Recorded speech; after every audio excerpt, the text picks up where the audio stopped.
Alright, what's going on, guys? So today I'm going to show you how to lower the rear of your Chevy Silverado or GMC Sierra by installing drop shackles.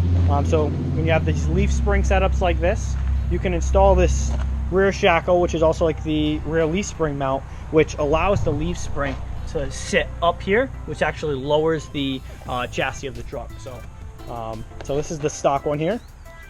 And as you can see, these bolt holes, the distance between them is kind of how far the leaf spring is held away from the perch right here, where it sits. And this is the new one. It's fully adjustable. This is 1 to 4 inches. So the lowest hole, which is as high as you can get it, is 1 inch lowered from factory. And if you go all the way up to this top hole, that was going to bring this leaf spring all the way up and lower it 4 inches. So I'll show you the other side and how to do it. So your bed doesn't need to be off for this. I have the bed off because I'm prepping the frame and covering it in POR 15, which is like a rust paint.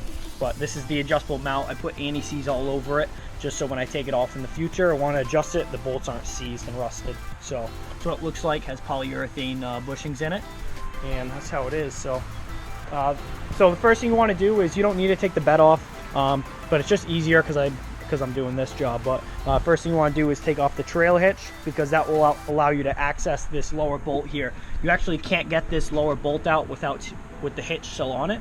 So after you get the hitch off, you can go ahead and get this bolt out. So that's where you are with that.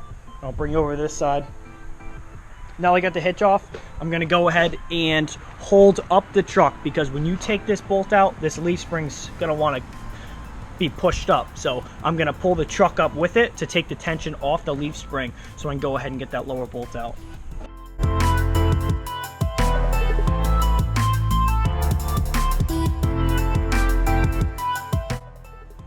Alright, so now you got the bolt out. You got the leaf spring, like I said, see how it kind of goes up.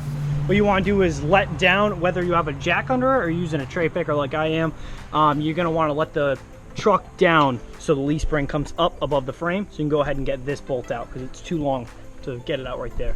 Once you got the old shackle off, you can go ahead and put the new one on. The key is you want to make sure you get the top bolt in first, because once you bolt this shackle down, you're not going to be able to get the bolt in. It's too long, even if you try to flip it the opposite way. It's also good to make sure you put some anti-seize on here so the bolts don't rust out and get seeds inside of there. So once you get that bolted down, I'll just go over it, and then that's pretty much it. So both shackles are in. The job's pretty much done. The only thing left is just put the trailer hitch in, and you're all done. That's how you put shackles in your GMC Sierra or Chevy Silverado.